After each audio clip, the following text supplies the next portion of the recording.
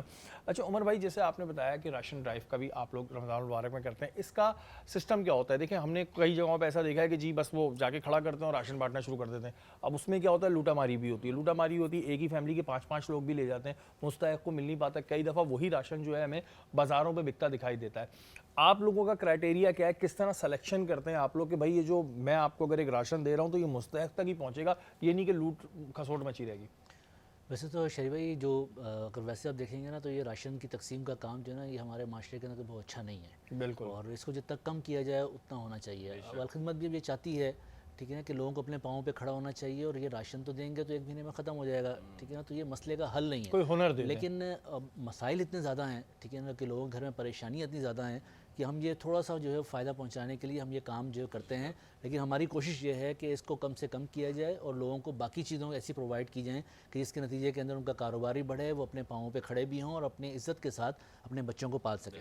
اس لیے ہمارا الخدمت فاؤنڈیشن کا ایک شعبہ ہے مواخات کے نام سے, جس میں مائکرو فائنینسنگ کرتے ہیں. اور تقریباً 50,000 کا ہم غیر سودی قرضہ دیتے ہیں اور وہ اپنا اس قرضے کے ساتھ جو اپنے کاروبار کا آغاز کرتا ہے اور اس کے نتیجے کے اندر وہ اپنے کاروبار چلاتا ہے, اپنے گھر والوں کو اچھی روزی جو دے دیتا ہے. اور میں آپ کو بتاؤں کہ ہم پورے پاکستان کے اندر یہ کام کر رہے ہیں اور تقریباً پورے پاکستان کے اندر کوئی 98% ہمارا ریکوری ریٹ ہے. ہم غیر سودی قرضہ دیتے ہیں اور لوگ 98% لوگ جو اس کو واپس کرتے ہیں. وہ ایسا اچھا, نہیں اس کہ قرضے کی وہ کتنی ہوتی ہے رقم, میکسیمم کتنی رقم آپ لوگ یہ دیتے ہیں؟ 50,000 سے 1 لاکھ روپے اس کی رقم ہوتی ہے. اور اس کے اندر بہت چھوٹا ہے, یعنی کہ وہ پوزیشن کی جو فیملیز کہ جن کے پاس اب کچھ بھی نہیں ہے کھانے کو اور وہ کچھ نہ کچھ اپنا کرنا چاہتی ہے, تو وہ کرنے کے لیے ہم اس کو یہ پیسے دیتے ہیں. اور اس سے ماشاءاللہ ہم جن کو دیتے ہیں وہ بڑا اچھا اپنا کام اس پہ چلا لیتے ہیں, اپنے بچوں کو ٹھیک مناسب پالنا شروع ہو جاتے ہیں. اور اس میں جو خواتین ہیں وہ بہت ذمہ داری کے ساتھ یہ کام کرتی ہیں. یعنی ہمارے جو یتیم بچے ہیں ان کی جو بیوہ مائیں ہیں تو ہم ان کو بھی سپورٹ کر رہے ہوتے ہیں اس میں. اور اس کے علاوہ بھی جو خواتین ہیں جو سلائی مشین لے لیتی ہیں یا کوئی اور کام گھر پہ کھانا بنانے کا اور بیچنے کا شروع کرتی ہیں, یا کوئی اور بہت ساری چھوٹے چھوٹے کام ہیں ایسے کو شروع کرتی ہیں, تو بہت ذمہ داری سے وہ ہمارے پیسے بھی, یعنی کہ وہ 1 سال کا قرضہ ہوتا ہے اور 1 سال کے اندر اپنے قسطوں کے اندر جو واپس کرنا ہوتا ہے تاکہ اور لوگوں کو بھی اس سے فائدہ حاصل ہو سکے. اور یہ بھی نہ ہو کہ ہم کسی کی امداد کر رہے ہیں اور وہ ختم ہو گیا ہے. تو اس لیے بہت اچھا ہے کہ آپ اس کو قرض دیتے ہیں, وہ کاروبار کرتا ہے, کوئی اس پہ اور یہ ڈیفینیٹلی عمر بھائی یہ تو ایک بہت ہی اچھی چیز ہے کہ ہم کسی کو روزگار دے دیں, ہنر دے دیں کہ وہ اپنے پیر پہ کھڑا ہو جائے. اور اس پہ ایک اہم بات شرح بھائی یہ کہ وہ وداؤٹ انٹرسٹ ہوتا ہے, غیر سودی ہوتا ہے. اور پوری دنیا کے اندر پاکستان واحد ملک ہے کہ جس کے اندر یہ ریفرنس موجود ہے کہ یہاں پہ لوگوں کو غیر سودی قرضہ دیا جاتا ہے اور لوگ واپس کرتے ہیں. یعنی پوری دنیا کے اندر ایسا کوئی ریفرنس نہیں ہے کہ پوری دنیا میں کوئی ایسا قرض دیا جاتا ہو جو غیر سودی ہو. اس لیے یہاں پر الخدمت فاؤنڈیشن یہ کام کر رہی ہے, اور بھی ہمارے کچھ ادارے ہیں کہ جو یہ کام کرتے ہیں اور لوگ اس کو جو ہے وہ واپس بھی کرتے ہیں. بالکل جی, یہ چیز بہت زبردست ہوتی ہے کہ میں نے جیسے تعلیم کا کہا نا, تعلیم ایک ایسا زیور ہے جو اگر آپ کو مل جائے تو وہ کوئی نہیں چھین سکتا, باقی چیزیں چھن جاتی ہیں. اسی طرح کسی کو پیروں پہ کھڑا کرتے ہیں, کسی کو روزگار جب ہم فراہم کرتے ہیں, چاہے ٹھیلا لگوا دے, وہ رکشہ چلا لے گا, تو اس کے بعد اس کو کسی سے مانگنے کی ضرورت نہیں پڑے گی. اس چیز کا ویٹ نہیں کرنا پڑے گا کہ یار کسی بڑے آدمی کے دل میں خوف خدا آئے گا, وہ ڈونیشن دے گا تو مجھ تک آئے گا. وہ خود جو ہے ایک پروقار طریقے سے اپنی زندگی جو ہے گزار سکتا ہے. تو یہ چیز ایک بہت امپورٹنٹ ہوتی ہے. یہاں پر ایک دعا کی درخواست بھی ہے. ہمارے جو ٹیم کے ممبر ہیں, سینئر پروڈیوسر ہیں راحیل سلیم صاحب, ان کے ہم زلف ہیں سید عدیل حسین صاحب, ان کا رضائے الہی کے سے انتقال ہو گیا, اور ان کے لواحقین میں ایک بیگم ہیں اور 4 معصوم بچیاں ہیں. اللہ تعالیٰ سے ان سے دعا کیجیے کہ اس متاثرہ فیملی کو صبر جمیل عطا فرمائے. اور ظاہر ہے رمضان المبارک کے مہینے میں انتقال ہوا ہے, عشرہ مغفرت جو ہے وہ شروع ہو چکا ہے.